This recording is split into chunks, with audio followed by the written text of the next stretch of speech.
Alors que se tient le Salon international de l'alimentation à Paris, on s'est demandé si on pouvait encore vivre de l'agriculture, en particulier en Corse. Qui sont les agriculteurs d'aujourd'hui et pourquoi sont-ils prêts à relever ce défi fou? Des images de labeur à celle de l'amour est dans le pré, qui est le plus proche de la vérité. Entre la crise du lait, la crise économique et puis la crise identitaire, qui sont ces irréductibles qui sont prêts à choisir cette filière? Si vous voulez réagir et si vous avez des questions, n'hésitez pas à nous appeler en direct au 0800 3x0 900 pour répondre. Deux invités. Jean-Marc Andréani, bonjour. Bonjour. Jean-Marc, vous êtes le proviseur du lycée agricole de Sartène. C'est ça. Entre autres choses, puisque vous êtes directeur des 4 centres de formation qui sont abrités là-bas. Voilà. En résumé, en responsabilité et ils ont des directeurs pédagogiques. D'accord. À côté de vous, Paul Bianchi, bonjour Paul. Bonjour. Donc vous êtes éleveur et producteur de veau bio. Oui. Et vous étiez... Je suis un ancien élève du lycée agricole de Sartène, il y a pas mal d'années. Vous n'avez pas trop la pression? Non, ça va, il n'était pas ce monsieur. Oui, il était pas. C'est ça. On peut tout se dire. Alors la grande question, messieurs, c'est est-ce qu'on peut vivre de l'agriculture, en particulier en Corse aujourd'hui? Vous n'allez pas me dire non, vous formez les agriculteurs de demain. Ben non, je ne vais pas vous dire non. Bon, ça serait me priver de mon fonds de commerce à la limite, hein, donc ça serait un problème. Mais oui, je pense qu'on peut vivre de l'agriculture en Corse aujourd'hui, effectivement, même si ça reste un métier qui est prenant, qui est difficile. Maintenant, des métiers faciles, j'en connais pas vraiment non plus. C'est également un métier qui est porteur de beaucoup d'enjeux en termes d'aménagement du territoire, en termes d'accès aux ressources naturelles. Il y a beaucoup de choses. Alors Paul, Jean-Marc prêche pour sa paroisse, mais est-ce que c'est possible aujourd'hui? Vraiment? Oui, écoutez, compliqué. moi ça fait plus de 20 ans maintenant, donc c'est un métier de passion, c'est un métier qui est difficile. Je pense qu'à un moment donné, comme tous les métiers, il y a un investissement qui doit être important de la part du producteur. Et puis, non, c'est quelque chose qui est intéressant toujours. Alors, c'est une question qui a déchaîné les passions sur les réseaux sociaux. On a eu énormément de réactions, d'ailleurs, on en voit quelques-unes. Si on devait essayer de donner quelques éléments de réponse, quand on parle du PIB de l'agriculture en Corse, c'est 3%. Mais comparativement à l'échelle nationale, Jean-Marc, qu'est-ce que ça représente? Ça représente un différentiel important. À l'échelle nationale, c'est 15% en moyenne par région. Je serais tenté de dire qu'on a une belle marge de progression. Oui, c'est ça que ça veut dire. On peut encore. Oui, on peut encore, je pense, effectivement, conquérir des parts de marché, y compris des parts de marché locales d'ailleurs, parce qu'il faut quand même souligner le fait que la plupart des agriculteurs corses sont dans une démarche de grande qualité, des produits de grande qualité, des produits très sains. Ils maîtrisent de plus en plus et de mieux en mieux leur filière de production, grâce d'ailleurs aux formations agricoles qui existent dans l'île.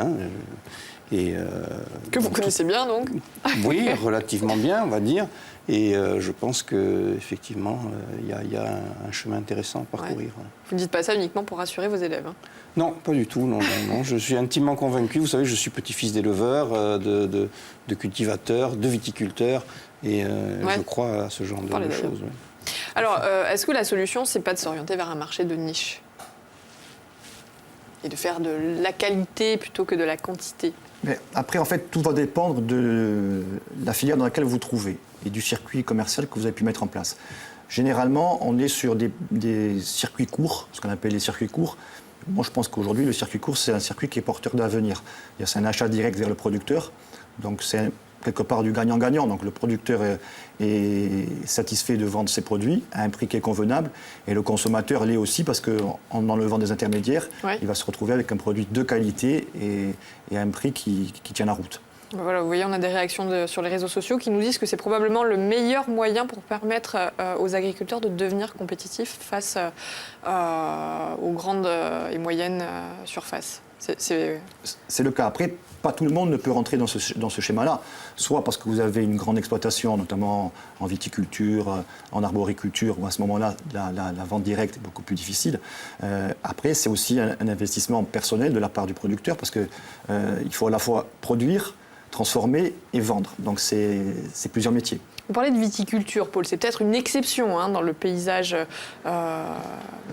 j'allais dire, agricole en Corse, c'est peut-être la seule filière qui peut se permettre de faire de grosses quantités et d'exporter à l'inverse des autres filières.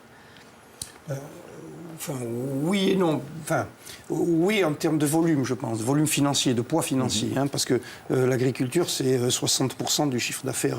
La viticulture, c'est 60% du chiffre d'affaires agricole en Corse. Donc ça pèse quand même lourd. Et effectivement, c'est une activité qui travaille à l'export, pas mal, à l'export international, pas seulement français. Oui. On exporte aux États-Unis, on exporte pratiquement dans le monde entier. Un vin qui est devenu, après les errements qu'on a connus dans les années 60-70, qui est devenu un vin de grande qualité. C'est vrai. D'ailleurs, il faut féliciter les viticulteurs corses qui se sont réappropriés toute cette technicité qui leur permet aujourd'hui à nouveau de servir un vin de qualité. C'était le cas dans l'Antiquité où ce vin était servi à la table des papes. Et c'est devenu le cas aujourd'hui où on le trouve dans les plus grandes tables des plus grands restaurants du monde. C'est vrai. Et bravo. Voilà. Alors, du coup, vous parlez de qualité, de savoir-faire. C'est sur ça qu'il faut miser pour faire la différence ? Pour continuer à aujourd'hui, les agriculteurs, ils sont confrontés à la normalisation de leurs pratiques. Cette normalisation, certains d'entre eux la ressentent en opposition avec des traditions ancestrales, des pratiques ancestrales. Et tout le rôle des organismes de formation, c'est de construire des passerelles entre les savoirs ancestraux et entre les obligations qui découlent des normes, en particulier des normes européennes aujourd'hui. Oui, alors ça, c'est pas simple, parce que du coup, elles vont presque à l'encontre des savoir-faire ancestraux, enfin en tout cas de la tradition. Vous avez une anecdote sur un parmesan qui est assez révélatrice. Oui, le parmesan, oui, c'est vrai. Qui n'est pas corse, pour le... Voilà, bon, pas encore, on n'a pas encore colonisé l'Italie du Nord, mais le parmesan qui aujourd'hui se fait sur des étagères en châtaignier et que les contrôleurs des aides européennes voudraient faire sur des étagères en inox. Et les parmesantiers sont vent debout, évidemment, parce que l'étagère concourt à la maturation de la tome. Donc voilà, c'est des problématiques qui existent aussi chez nous, sur la charcuterie, le fromage. Voilà, peut-être que la charcuterie, vaste sujet, c'est même un sujet sensible en Corse. Alors pas tant au niveau du savoir-faire, mais plutôt au niveau de la renommée dont elle jouit bien au-delà de l'île. Et du coup, quand on arrive ici, quand les touristes viennent réclamer de la charcuterie, on ne sait pas vraiment ce que c'est la charcuterie corse. On peut trouver un peu de tout, n'importe quoi. Bien, on en revient un petit peu à la discussion qu'on avait tout à l'heure, en préalable, c'est que l'une des meilleures solutions pour se satisfaire en tout cas du produit, c'est de se tourner vers un producteur, vers l'achat direct. Voilà. Et à ce moment-là, on a beaucoup moins de chances de manger du saucisson d'âne. Voilà, tout à fait. D'accord. Enfin, il y a quand même 3 types de production en ce qui concerne la charcuterie. On voit qu'il y a entre l'artisanal et l'industriel. L'important, c'est que le consommateur sache ce qu'il achète. C'est l'identification, tout à fait. Et qu'il le paye au juste prix. Donc entre la charcuterie artisanale, la charcuterie semi-industrielle et la charcuterie industrielle, on peut trouver tout et n'importe quoi. Il y a de la place pour tout le monde. Après, c'est à un moment donné de bien identifier les choses et de ne pas vendre de la charcuterie industrielle pour de la charcuterie artisanale. On avait une réaction d'une téléspectatrice qui disait que c'était aussi aux consommateurs d'aller frapper à la porte finalement du producteur pour être sûr de ce qu'on mange. Bien sûr. Le bio, est-ce que c'est une voie vers laquelle les jeunes agriculteurs peuvent se lancer facilement, ils doivent se lancer? Paul? Je pense que oui. Moi, je dis toujours, le bio, en fait, on n'a rien inventé. On élève ou on cultive des plantes comme on le faisait il y a 50 ans. Donc, c'est tout simplement un retour vers ce qui se faisait avant, alors plus ou moins bien. Mais on évite, on va dire, aujourd'hui, toutes les nouvelles pratiques qu'on pu mettre en place de surproduction. Et je pense que c'est facile à mettre en place aujourd'hui. On est relativement préservé en Corse de tout ce qui peut se passer, notamment comme on le voit en Bretagne avec des intrants, de produits phytosanitaires, ce genre de choses-là. Donc c'est une voie d'avenir, moi je pense. Et pourtant il faut répondre à un certain nombre Il y a un cahier des charges, critères, il y a un cahier des charges avec un organisme certificateur qui vient vous contrôler de manière annuelle. Moi j'avais la chance justement pendant un certain temps de ne pas rentrer dans ce genre de nouvelles pratiques, donc j'y étais de fait en bio. Et ça s'est fait naturellement, on va dire. Donc c'est peut-être la seule filière où il n'y a pas trop de conflit entre ce qu'imposent les normes européennes, par exemple, et la façon de travailler. À l'inverse. Au niveau de l'élevage, nous, à Sartène, on est bio sur la production de fromage. Bon, c'est vrai qu'au niveau de l'élevage, c'est certainement là où c'est le moins, je dirais pas le plus facile, mais le moins difficile. Voilà. Parce qu'on est dans un milieu naturel qui est encore relativement protégé, parce qu'on a préservé des pratiques qui ne sont pas des pratiques d'élevage intensive, voire même d'agriculture intensive, on n'est pas dans la Beauce.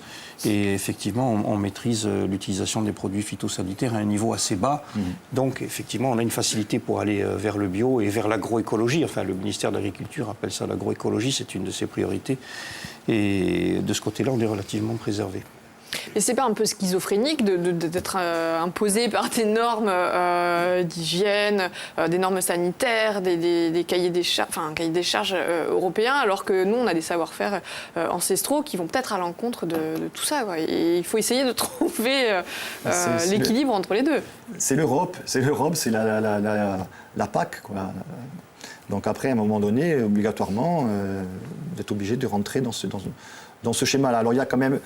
On arrive quand même à avoir quelques dérogations, notamment par rapport aux ateliers fromagers, où justement on peut encore conserver, pour certains, en tout cas des personnes qui sont en vente directe, le bois sur les étagères qui permet que le fromage se fasse de manière plus naturelle. Voilà.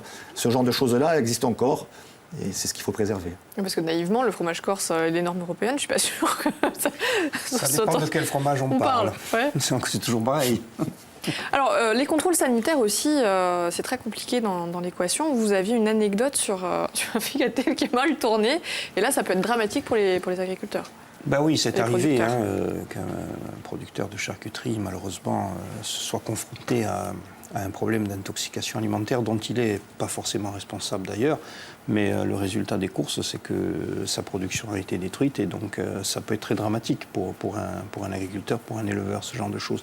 Donc à un moment donné, effectivement, la norme, encore une fois, c'est notre rôle à nous, organismes de formation, de faire comprendre aux jeunes agriculteurs que la norme, c'est pas que de la contrainte, c'est aussi de la garantie, de la sécurité, et c'est aussi l'accès effectivement à un système qui est la politique agricole commune, qui permet de les aider, aide dont ils ont véritablement besoin. Ce n'est pas, c'est loin d'être indu ce que perçoit un agriculteur aujourd'hui. Alors messieurs, on conclura sur une dernière réaction, une dernière difficulté qui était liée aux aléas climatiques. Là, est-ce que c'est encore une difficulté supplémentaire quand on va être agriculteur ? De plus en plus. Ouais. Je pense que de plus en plus, que ce soit les animaux, que ce soit le sol, d'une année sur l'autre, il y a des réactions qui sont totalement différentes. Et c'est problématique à un moment donné pour continuer l'exploitation.